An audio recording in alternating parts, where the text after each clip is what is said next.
Welcome back, Hey, FBC. Another episode where we help families navigate life by having real, transparent conversations. That's right. That Because part. the transparency is what gets the people through. Yes. Okay? If we Amen. don't keep it a buck, the people going to be thinking like, you know, Y'all fake. everything is peaches and cream and roses and honey. And, you know, it is, So- you know, in those moments, but got to keep it a buck. We're keeping it a buck on part 2. This is Yeah. part Where we 2 left of off. what This we is left part off 2. for the having regrets in marriage. Yeah. Do you regret anything about being married? This is part 2. This is part 2. Because Brian had a lot of regrets. So, Well, he didn't have a lot of It regrets. seemed like he had a lot of regrets. He explained it in Okay. full. So it was His regrets took up the whole show. okay. First of all. all the So regrets let's he do had. this It was because the explanation we come in of we it. come into I know because we were leaving we were tapping into where Constance was, but before we do, because I quote unquote spoke the entire episode. Yeah, I have to say. And it was good. I think it was was therapeutic. great. I think Constance should go. Well, first I want to make sure that we're able to put a period on anything you may have wanted to say. Oh, So Yes. what kind of regrets? okay.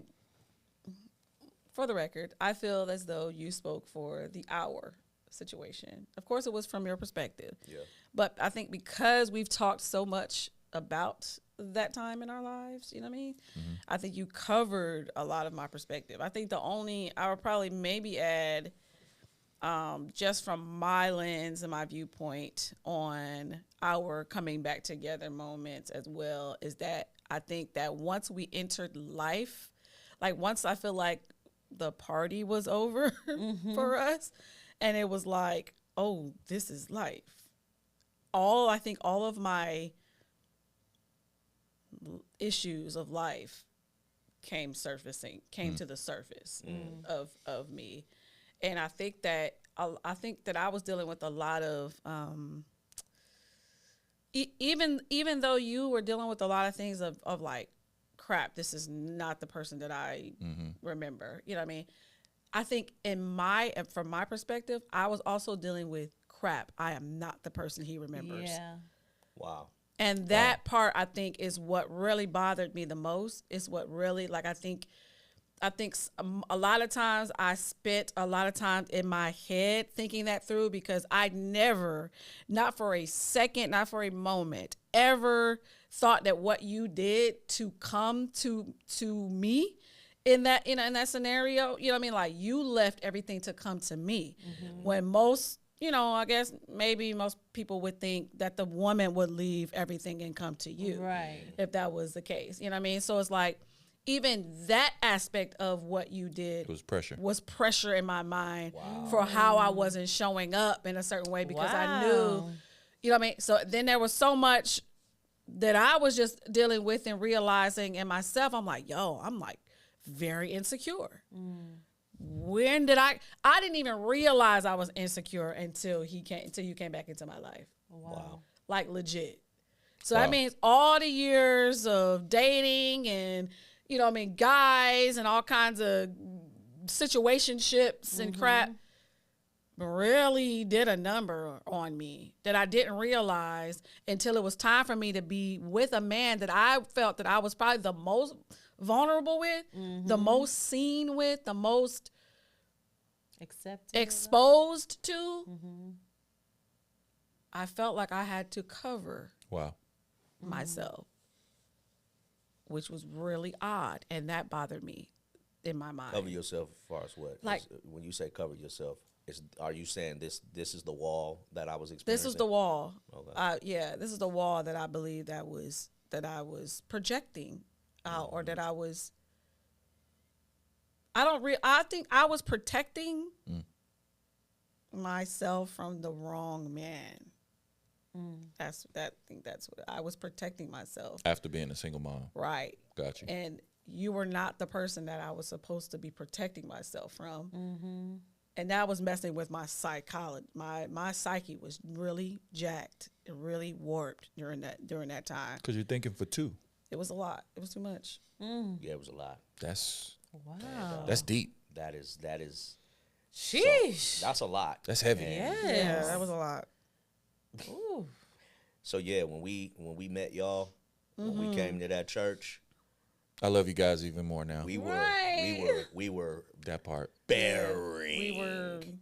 It was a lot. Wow. So we came and it was just like, yo, we here. The crazy part about it is, would as never- heavy as all of that was, it was so fun. Connecting. It was so fun. It was super we fun. had a great time. So life I think the just fun became, made us forget the other stuff. Yeah, life just became No. so Yeah. fun. That's- Like Yeah. literally, we were grown ups. Yeah.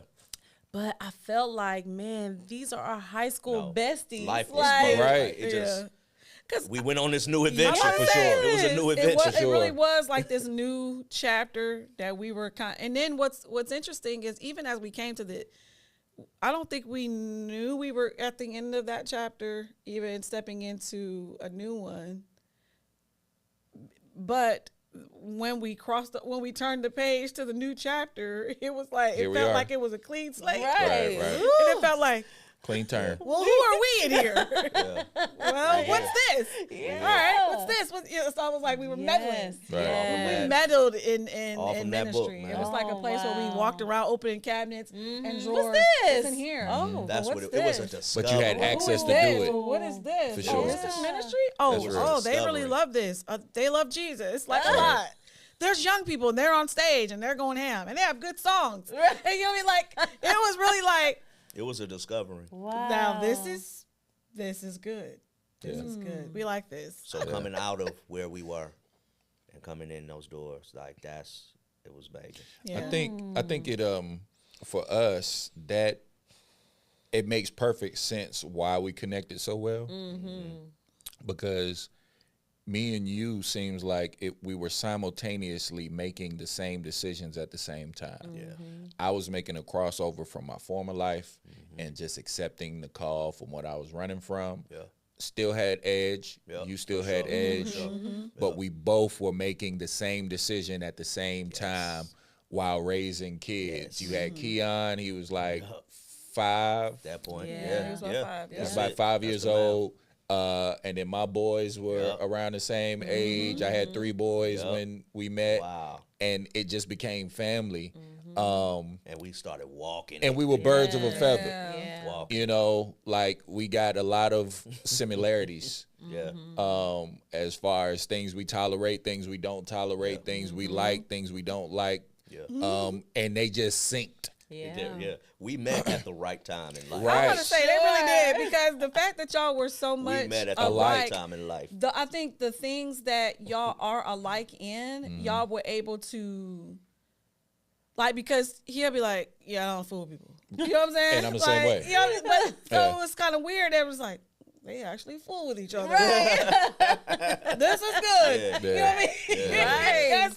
That could have been bad. Yeah. You know? Met my brother, man. Yeah, for sure. Man. For sure. 30 rounds. Yeah. 30 I rounds. was like, phew, finally.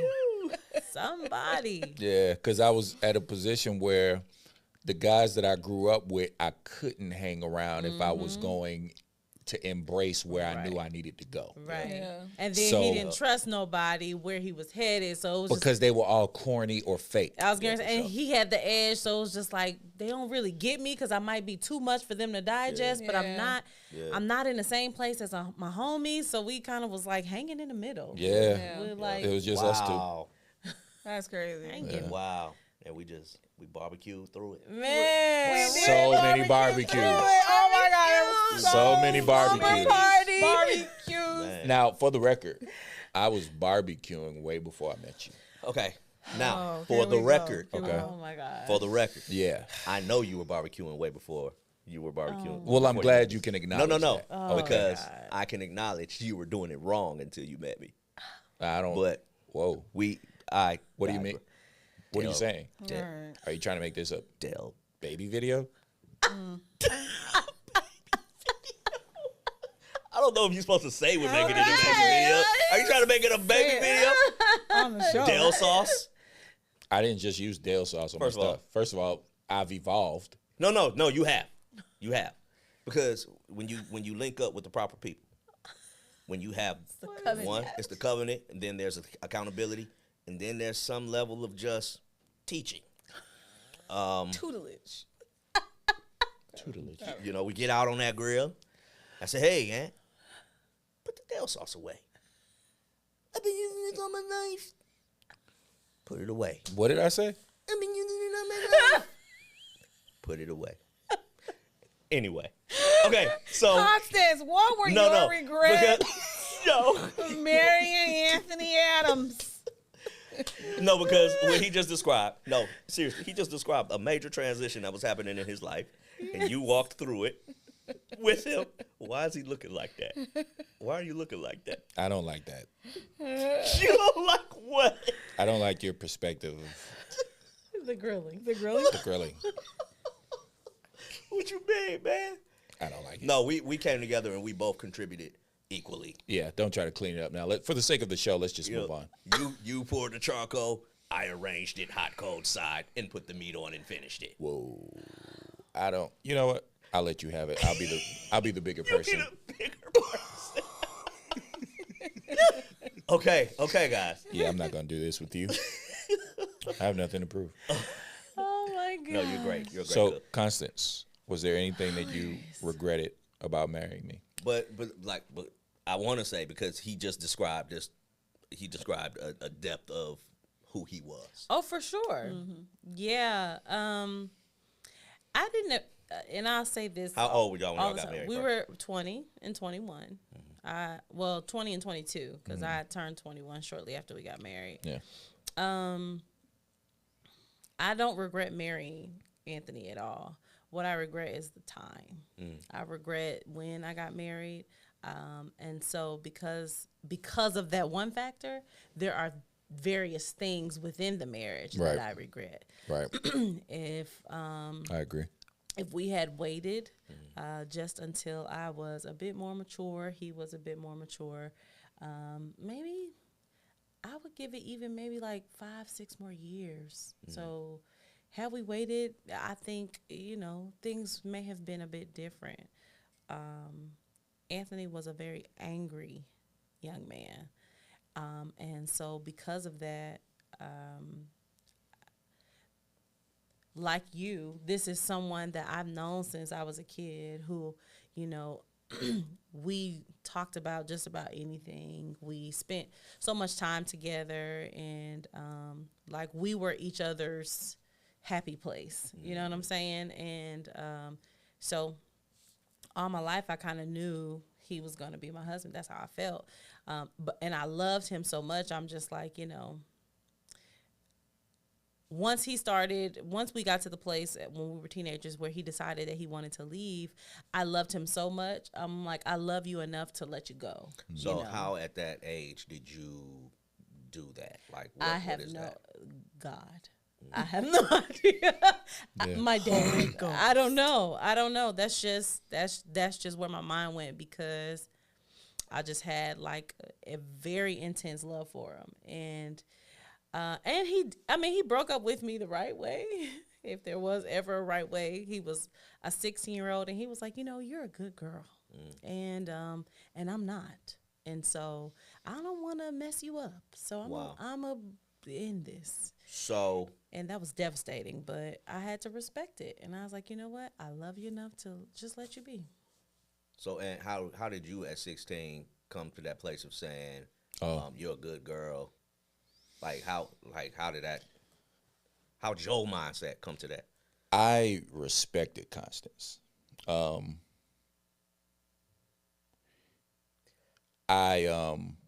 She wasn't like other girls. But when I got my driver's license, I knew where I was. I knew what I was on. And similar to Mocha, I was very self-conscious about my mind frame at the time. My shortcomings with, I had daddy issues, I had anger issues, and, those led into other vices and, issues and things. I just felt like I was a train wreck, you know what I'm saying? So at 16, when I did that, it was more so to preserve her, but I always had the intention of coming back, always. every girl I've ever dated knew about Constance. It was to the point where even if they said something like with a disrespectful tone about her, I would check it. It's like, oh, you might as well. Well, bye. I ain't trying to. You're not my it. Wow. My it is somewhere evolving right now, but she's always been. The intention was she was always going to be my wife. Period. That's just, it is what it is. Now, in the process of that, in between that, I had kids. I dated other girls who some of them could have possibly went to marriage. But it was like what's the best way to explain it? I couldn't get her off my mind. I was always thinking about her. There was times where I wanted to call her, but I didn't want to confuse her. So even in that, I was thinking about her. She helped mature my thinking, because in other areas, I wasn't thinking about stuff like that. Preserving, being mindful, and all that. I could care less, man. What? So, yeah, I was very strategic when it came to Constance. Yeah. I knew what she was. I knew how she was raised. I knew her parents very well. I knew her siblings very well. The families were like family. We were all like family. And we literally grew up together in every facet of relationship. Yeah. So Constance, in that growing up together, y'all got married super early. You mentioned that, I don't know if you said if you could do it again, you would have waited, or I know that led to a lot of your regrets. So just kind of, I guess, let us know a little bit more about that place. Yeah. So we got married young, and at first it was, I'm just living the life. Like, finally, we did it. After all these years, we freaking made it. I can't believe it. And then, similar to how Mocha explained it, I feel like all of his issues came full force, like to the front. And it started with just little stuff. Going back to me not knowing. I said in the previous episode, the different things that I was the baby of my family. So I'm the baby of 6. Well taken care of by my parents. They started me in having adult responsibility, like right before I left the house. And when I got married, they love Anthony. They just didn't agree with me getting married at the time that I did. And I believe that they knew I wasn't prepared. So they voiced it for was sure too early. She was like Riley's age. Yeah. They definitely. God. Yeah, think about that. That's for reference. She was like, Riley will be 19. So she was like, was 20. When we got married. When we got back together is Riley's age. Wow. We got married a little later. But so we're talking less than a year. Yeah, so So what was the? So I'm interested in the conversation that your parents had, and then how you negated. They were just like, it's you guys are young. You should probably wait. Y'all have growing up to do. What parents typically say. Right. You guys are really young. You really, you should wait and live life a little bit more. You don't want to do too much too soon. None of that resonated with me. You know what I mean? I'm just like, I've known this boy since I was 11. Yeah. What do you mean we're too young? Like, how much time do you have to have with a person before you're ready to, you know what I mean? I'm like, I've been thinking about this since I was a kid. I'm an adult now. So now I get to make the decision. But nothing they were saying was really resonating. And, just. When your desires cloud the wisdom is a thing. And wisdom, I feel like they could have went in a little bit more. You know what I'm saying? Yeah, like, they were very general. Just, They're telling very me that surface. Like, hey, no, daughter. Right. Here's what. Here's why I'm here's saying. why I'm saying this. Here's the things that could Here- potentially come this up. is yes, Here's where I and messed these up. are all of these. Yes. Right. Yeah. When I was younger, you know what I'm saying? None of that was there. The only thing my mom may have said is when we were about to get married, Anthony and I, it started with the argument about whether we were going to have a wedding provided by my parents or his, where his dad was financially able to supply. And so we decided not to have a wedding. And my mom said, don't do it. She said, you're going to regret it. And then she told me, she said, I did the same thing. But I was in the wedding that she had with my dad later on. So, again, that wasn't enough because I'm like, but I saw y'all happy with a big old dress. Later on, you made it happen, and all your kids was in the wedding. So, if I have to do that, then I'll do that. In my little hyperactive young mind. That you know was what I'm part of saying? my insecurity too. Just keeping it like we said, helping people navigate through life by being transparent.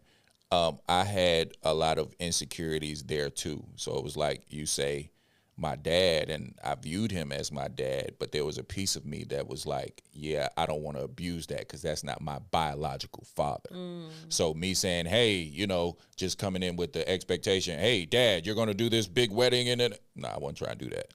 So Well, it was he more, volunteered. but he did, but there was still things that I was just uncomfortable with. Yeah. And when it came down to it, it was like, wait a minute, the girl's family is supposed to do it. You do it. Norbit. Yeah. You know? So that kind of stuff, and then going into it, paying bills. I wasn't really good with paying bills. Anthony had been out of the house since he was 17. Here I am, you know, fresh into my adulthood, you know, 20 years old. The most I've paid is my cell phone bill, put gas in my tank, and I think my parents was paying my car insurance. You know what I'm saying? So it was just like, and I gave them money for a water bill. So I go from that to paying rent, paying utilities, having to maintain the bills, really seeing what those numbers look like. And all of that responsibility for me, I was trying to figure it out. Taking my skill that I know, and I was figuring it out. I was messing up, but I was figuring it out. But my mess up to him was like, no. Because this ain't how I run my house. So that's kind of where all of the stuff started to surface. And so mistakes like that started to happen more. And then we're a blended family. And so Anthony and I were navigating his how he viewed priorities in his life. And at the time when we first got married, his priority was his children in his mind. And I did not agree. I'm like, I'm your wife. So because his children were his priority, that made what the mother of his children what she said was also priority. Wow. And so here I am. I've waited all my life to be with this man. And now when my parents told me not to, I go and do it anyway. I don't know how to pay bills. I'm fighting with you and your baby mama. And now we're arguing. Back to you, Brian, like you said, like, this is not the person that I thought I was leaving my parents for to come live with. You know what I'm saying? I'm looking for the guy when we were kids and we talked about everything. You know what I mean? And so just those type of scenarios really started to become grow inflamed. And so as that grew, Anthony he smoked weed. And so his drug habit started to increase. And with those, it was weed, and he had a couple of others that I wasn't aware of at the time. But with that influence came a different face of him. You know what I'm saying? And so when he was under the influence, I really did not know that person. And so that's when I'm like, wow, what have I done? You know? And then being young and married, you know, I immediately start asking my mom, like, yo, this isn't good. Like, we're arguing over here. And immediately my mom she does what a mom does. She took my side. Yeah. And well, in marriage, you have an argument and then you get over it a couple weeks later. And I realized my mom's not getting over it. So, okay, I can't go to my mom. Wow. So, and then he's like, you better not be, don't tell your family so we trying to keep everything in the house.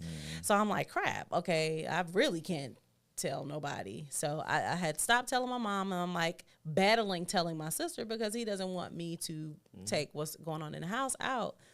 And so walking through just that time period, that's when I really started to, if anything, I'm regretting the decision that I made in the space that I'm in and that he's in. You know what I'm saying? I've always loved him. Even at the peak of our dysfunction, I'm like, he had given me an out a couple times. He's like, just go. I know I'm jacked up. Just go. And I'm like, no, I'm not. Because I truly, I've loved him since I was a kid. Genuinely loved him since I was a kid. And I knew that somewhere inside of me, I knew that the love would get us through. I just didn't know the how.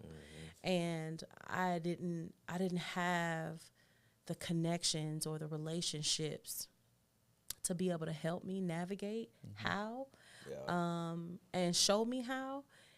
And for that, I went through it very lonely. You know what I'm saying? And this is where I built my relationship with God, because I had to pray. You know what I'm saying? Prayer became my lifeline. And if I could not pray and hear from God, we probably just wouldn't have made it. Honestly, we just wouldn't have made it. That's real. Because I didn't know what to do.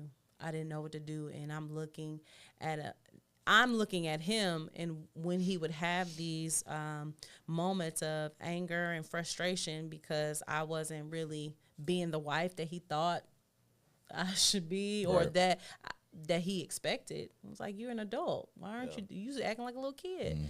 I was disappointed. And I felt lost. And I felt hurt because I'm like, man, the man of my dreams he don't like the woman that I am. Wow. You know what I'm saying? And so, we battled that. And we ended up eventually getting through it. You know what I mean? But that season was really tough. So I'm curious, like, how was it? Like, what was like night one for y'all? Like when y'all moved in together, like, that was fun. You know what I'm saying? Like, that was fun because we were just young and he had a townhouse and we would read stories together. Like we would lay in the bed, no clothes, and he would just lay on me and we would like read books. And I mean, it was the dream. Like that night one through, I don't know, maybe the first couple of months. Okay. It was bliss. So like night 1 through 61. Yes. So stupid. It was bliss. But 62? No. 62 though.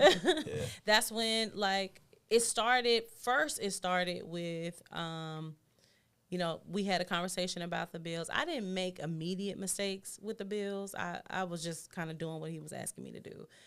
So I would say the first introduction into the dysfunction, if you will, was when he started. We were trying to figure out how to create a schedule where he could get his boys, because the mother. I was working a night shift at that time, and the mother of his children. We knew each other. We grew up together as well, and so we were trying to figure out how are we going to do this.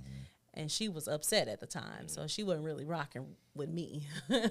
And so when she would have any ill feelings or whatever, and she was communicating to him what her ill feelings were, that then became my issue. Because whatever she was complaining about, it's like, yo, so this is what we're going to do. And listen, you my wife, like you already won the prize. So just chill. Let's not rock the boat. Let's not be extra about it. Cause I'm looking at him like, no. And I don't even remember what the request was. It might've been like, come pick them up. You come pick them up or I'm not I'm not gonna let them go unless you come get them or something like that. And I'm trying to stand my ground as the wife now. And he's like, yeah, you already won me. You know what I'm saying? You got the prize. So let's just do what we got to do because I need my boys. Yeah. And so I'm like, wow. Okay. So I just had to sit back and figure out how to take it. Yeah. And then and so that became an issue because eventually I grow disgruntled because why am I having to deal with this? Yeah. I'm your wife.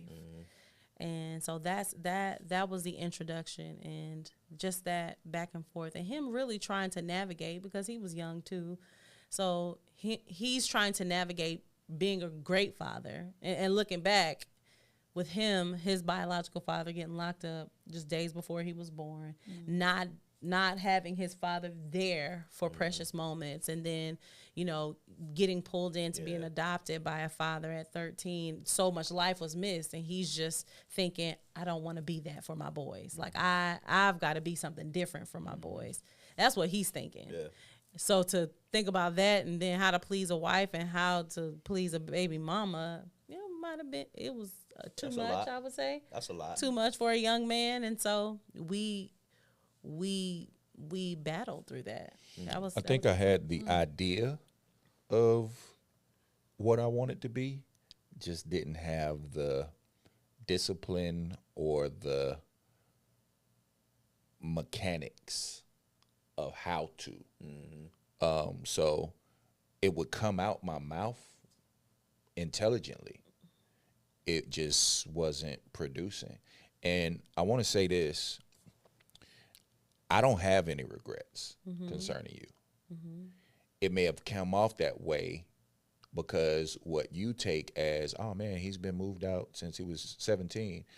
We were talking about in the other show, the complete story. The complete story of that is, I moved out when I was 17, but during that time, I ended up catching charges, facing 22 years of life in prison. I ended up losing 2 apartments before I got that townhouse. So when we're paying bills or there's a mistake maybe on your part from it, it came off like, how could you? The real thing was, I'm afraid because I've already lost 2 apartments myself. So now what are we going to do? So it was more so fear than it was,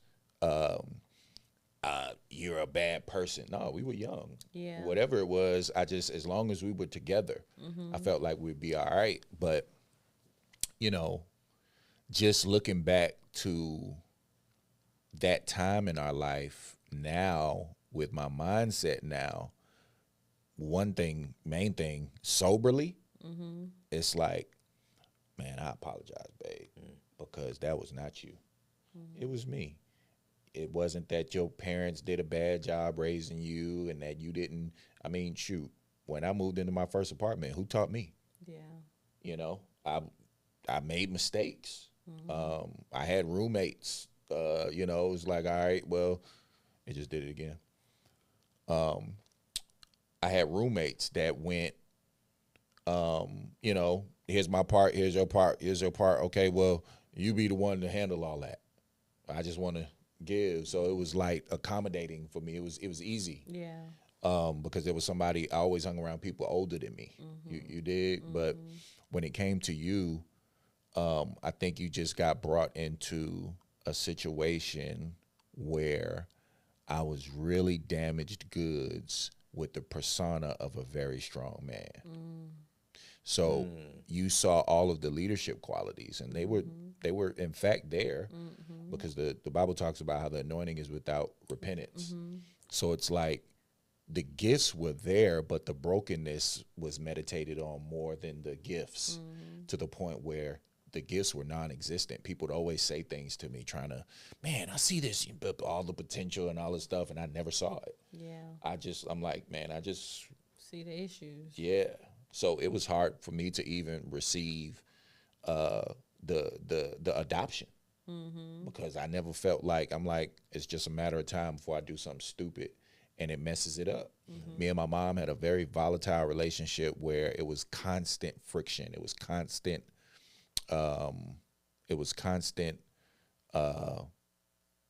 fighting, right? Not because she was a bad mom, but because she had issues. She was still, me and my mom grew up together too. Yeah. So I was a part of a cycle that you just kind of got rolled up into. Yeah. Does that make sense? Wow. So it wasn't necessarily you, and I never want you to, you say it because it's your perspective, but it's my job to correct the perspective. No, here's the complete part of that. No, that wasn't you. That was me. It was all me. I take full 100% responsibility for it because, hurt people hurt people. So you got hurt because I was already hurt. Broken people try to break people. If you can't control yourself, you'll try to control other people. And I was out of control. Yeah. So my default was trying to control you. So sometimes I would just make up issues. And it was mainly because I was afraid of whatever the situation was. So when I think I sent Mocha and Brian that video with Will Ferrell, when he was like, "This food tastes like dog butt." She was like, "You're being very mean. What's wrong with you?" Cap took me off the case today. Right? Yeah. So in essence, that was me. Wow. The air in this house is just it smells bad. Well, baby, y'all need to clean up. I'm tired of all coming home all doggone time for them, blah, blah, blah, blah, blah, blah, blah. And she was like, "What's wrong with you?" I didn't make any money today, and I don't think I'm going to be able to pay the mortgage. Yeah. And it was years of that. And looking back, here's the God, the honest truth. For the first, I'd say, 5 years of our marriage, I was highly suicidal. Highly suicidal. Wow. I thought about it. It was something that became a focal point in my psyche because it was like that was the easy way out. If I just take myself up out of here, maybe my people will take care of Constance, and Wow. God, maybe somebody will come in and take care of my kids and different things like that. But just life will be much better without me here. That was the enemy. He had his nails in my mind, and so when I met you, that's what I was coming out of. You know what I'm saying? So it was like, man, Aunt, he be robbing and, hijacking, kidnapping and all this other stuff, man. I'm robberies, blah, blah, blah, blah, blah. But it was like, man, I was doing that stuff because, honestly, it was something to do. It wasn't like I was a bad person. As a matter of fact, when we caught those charges, the people who we took, I was a perfect gentleman. It's like, Mama, it's all good. Just go ahead and give him the keys, because if you don't, I'm saying, I'm cool with you, but he gonna bust you. You know what I mean? Oh, you're so sweet. You shouldn't be doing this. I was like, lady, get out the car. We gotta go. It was that type of thing. So it was always good being, like you said before, the incorruptible seed being there. It was always that. It was just my inability to stop running, turn around, and just embrace God's love, man. And it was Constance that I felt was my ram in the bush to be the perfect expression of God's love for me in that moment. Wow. Or in that season that I was going through. And to be honest with you, had she not been there, I wouldn't be where I am today. And we're still not haven't arrived per se. Yeah. But man, I am so far removed from where we were when we first got married. So we're 21 years in now. And I have no regrets of marrying her. For sure. I do have back then I did have regrets of who I was, because the intention of the marriage at the time, I've always loved her. I always knew she was going to be my wife. But when we did get married, it was more so maybe she can fix me. She was medicine. And that wasn't fair. Yeah. That wasn't fair. She was 20 years old, just turned 20. She's just crossed over from being a freaking teenager. Riley. Yeah. That's the real. That's the transparent. Hey, you guys wanted transparency? There it is. Yeah. So. What a time. What a time. So now. That was a lot. I try to shower her with love and gifts and the life she was always supposed to have. Yeah. You So did a great job, babe. Thank you. I appreciate that. But you've done an exceptional job as far as perseverance, as far as endurance, as far as patience, as far as love, as far as all of the fruit of the Spirit, self-control. You've covered me when I shouldn't have been covered. You've loved me when I didn't love myself, which made it hard for me to receive your love. It wasn't you. It was me. So to that guy out there that's broken, and you're considering getting married, if you're trying to feel like she's going to fix you, pause, bro. I'm not saying she's not the one. I'm saying go to a therapist. Yeah. Go get some wisdom. Yeah. But if you love her at all, spare her the agony of trying to fix you, because that's not how that works. No, only God can fix you. And he can't fix who you pretending to be. And back then I had to keep up appearances with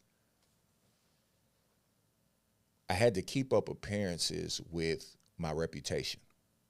So back then I had a reputation for not playing no games, killing ants with hammers, handling situation. If you step on my shoe, I'm chopping off your foot type of mentality. And in the environment I was in, that was tough. That was strong. That was fear was respect where I was from. And I relished in that. I cultivated that culture. But when I marry this angel from Jonesboro, raised in a 2-parent home, who has family meetings and they talk and they articulate well and they don't, there's very rarely any arguing and different things like that. And it was like the Cosby Show. When I see that, my intentions when we got married was more selfish than it was considering her. And that's just the God honest truth. So if you're out there and you're going through something like that, pause and be very mindful and very cautious, because love isn't selfish. Love isn't selfish. Now, I knew I loved her, but I wasn't able to project love. I was able to do what I had already been doing, put on the appearance of it, because I didn't know it enough to be able to truly project it onto you. Yeah. I wasn't receiving God's love. Yeah. I wasn't receiving my mom's love. I felt like it all was fake. I felt like it all had strings attached to it. I felt like it's just a matter of time before it crumbles. So there was this slick expectation when there were triggers. You would do things and not even know that it was a trigger, and it was a trigger. And it would make me fear and put up defenses that I didn't have to put up. Yeah. It's like, who you fighting? I remember he used to look at, like, I would bring him his plate or something like that. He'd be like, "Did you spit in my food?" I'm like, "Why would I do that?" And be for real. He dead serious. Wow. I know you put poison in here. I'm like, what? I'm just thinking, like, these are the craziest thoughts. That's a lot. He really expected that it was that my love was not, in fact, just love. You know what I'm saying? So it was hard to receive. When he says that really, like, I do remember. I remember those moments. I remember that feeling. And I'm just sitting up here looking at him like, dude, I love you. And like he said, because while he was talking, I heard in my mind somebody asking, why would she marry him in the first place? Because again, you have to remember, I'd known this kid. We were each other's happy place. You know what I'm saying? So that's what I know about him. I don't know all of the. We talked about his father. You know what I'm saying? We talked about. I didn't know for the first 5. I remember we talked about him being suicidal. I didn't know it was that long. Yeah. That's my first time hearing that. Yeah. That he battled that for so long. So then that now. Looking back, it connects dots on certain behaviors and things like that at that period of time because, you know, for a young man dealing with that amongst life, that's a lot. But yeah, we had a good time together all the time. You know what I'm saying? We very rarely argued, if any, when we were younger. So I'm just thinking this is more of the same. By the time we adults, it's like this finna be more of the same. We can talk. He could tell me anything. He told me about all his exes. Like, you know, we talked about, you know, our past, and it was. I'm like, we can talk. And I remember being in premarital counseling, and she said, the biggest thing I could tell you is you must master communication. And I'm like, oh, we got it in the bag because we talk about everything. And shortly after, I came to realize that I listen more than I talk. So there were things that I couldn't share with him just because I listen more than I'm actually saying to him. So, you know, the more you talk, the more you share. And I'm just letting him go. So there was a space where it was a little gap because he was like, I don't know that about you. And I'm thinking, well, we talk all the time, but I'm not talking enough. I'm listening more. So that's the thing. When you're in a relationship, you want to both be, you know. And I did a lot of, when you grow up in a church, but you live in an environment and have been drawn into an environment and a culture that is violent and you know, every man for himself, dog eat dog type thing, you know, trying to domesticate a wild animal wasn't easy. Yeah. And by the time we got married, remember, I left when I was 17. So when I'm out there with no supervision, no real accountability, going as you please. Yeah. I got caught up doing things. Even though I was raised in a church, I knew the difference between right and wrong, but the wrong that I did, I connected to it knowing the consequences mentally. It was hard to detach from those things because I felt like I'm going to hell. So if I go to prison, well, at least I'm controlled. You know, so it was easy. Given up, really. I had given up with thriving and you know, thinking futuristic. So when Junior came, that was the first click. Like, oh shoot, I got a reason. I got a reason. But prior to that, I would have been just like my co-defendant, 20 years. Yeah.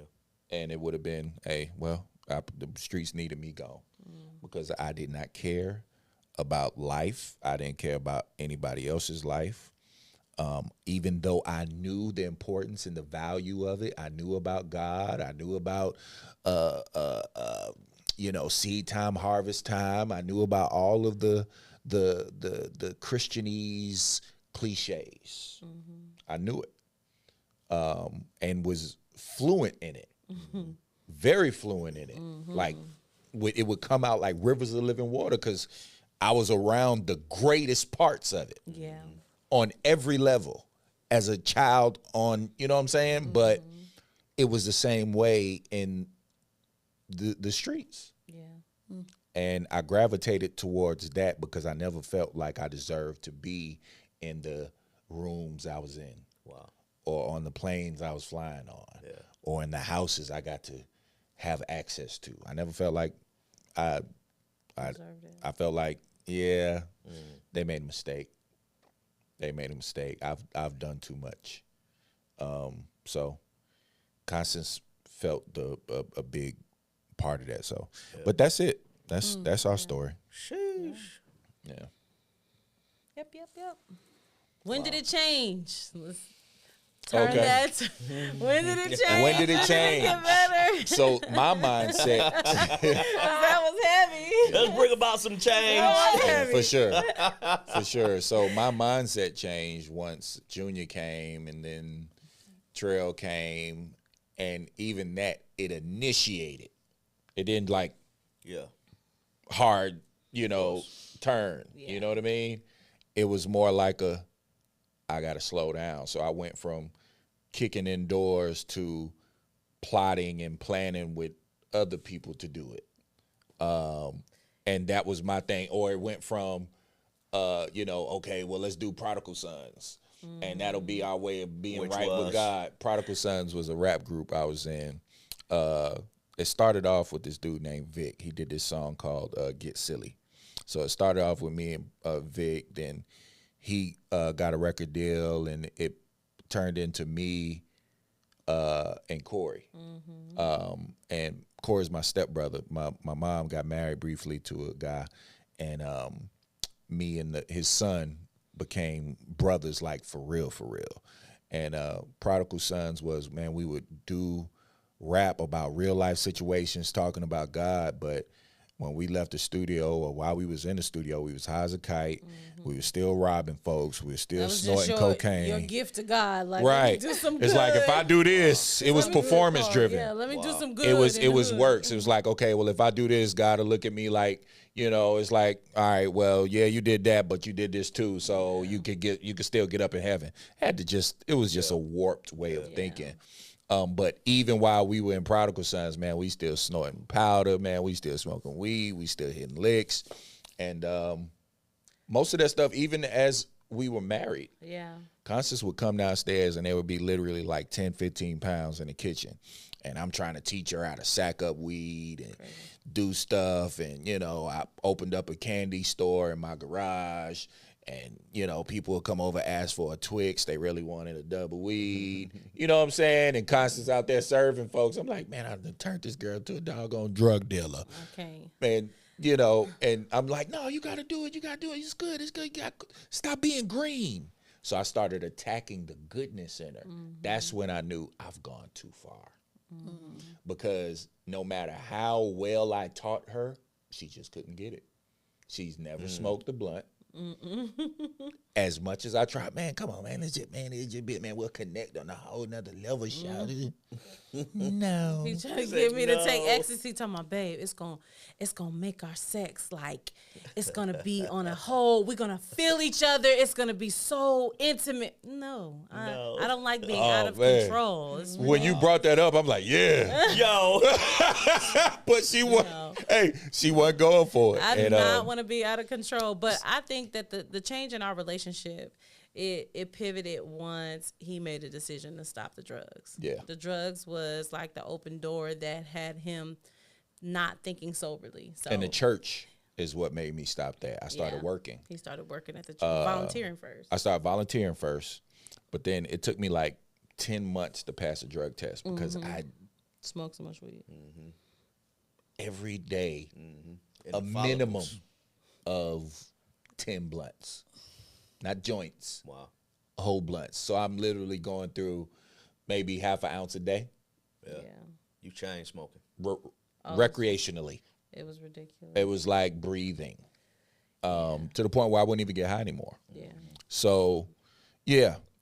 Once I stopped. Once he stopped and he started really dealing with himself in a sober space. And purpose, the Yeah. kids, the teenagers, That's I started. when things changed. Yeah, that's what made it. I didn't want to let them down. Yeah. Yeah. Man, you changed wholeheartedly, man. Yeah. Cold turkey.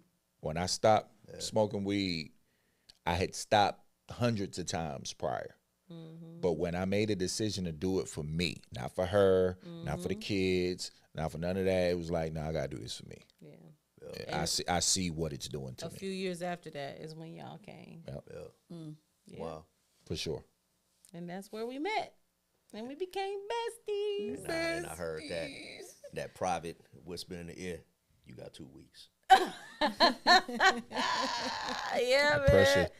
Pressure either gonna bust that pipe or make that pipe. Right. Yeah. So Oh man. Yeah. So that was good. man. the bottom line is, do I have any regrets in marriage? I have no regrets marrying the man I have loved since I was 11 years old. I have absolutely no regrets. Ditto. I just, the way we live now is we have transparent conversations because we're like, man, what I was looking for is somebody I could go to talk me through stuff like this. And I didn't feel safe enough because everybody's relationship was so perfect at the time. So this is our gift back. Yeah. Being transparent, sharing, exposing, being an open book to say, hey, we've been through it. Yeah. I can't give you the step-by-step, but I can definitely encourage you through it. I can maybe share something that'll give you something to consider. We can give you something else to consider. For sure. Because we've lived it and we made it out. Yep. No, for sure. So Making it out. Hold my hand too. What? What? What? I'm just saying, y'all over there holding hands, so I feel like we should. we're all holding. That makes it a little Let's less. all hold hands. Yo, I feel like this is a kumbaya moment. they looking at us like I can't stand This is a kumbaya moment. Hikamoka kumbaya. They're so disgusting. No, but seriously, man, this has been another episode Yeah. of Family by Choice, man. We are truly family by Yes, choice. by We've choice. chosen each other, and we just want to make sure that you guys have real hear real transparent conversations from real people who have persevered and made it through a lot of things that maybe you may be on the front end of. It's gonna be all right, man. There's hope at the end of that. Even if you At the end of that even tunnel. if you in the middle, Yeah. Yeah. Man. even if you feel like you at the end, Yeah. Hope is not lost. hope is not lost. Hope is definitely not lost. Man, we welcome you to the family. If you Yes. listen, you might be like, I don't have any family. Hey, we want to be your family by choice. Yeah. So make sure that you continue watching, subscribe to the channel, hit us up. Make sure you email us. Email us. We love hearing from you, hearing your stories that we can maybe discuss. What's Maybe the you email, want babe? Our feedback. Email us at wearefamilybychoice@gmail.com. We'll have it on the bottom for you. But yeah, we love to hear from you. And we look forward to connecting with you real soon. Until sure. next time. Peace.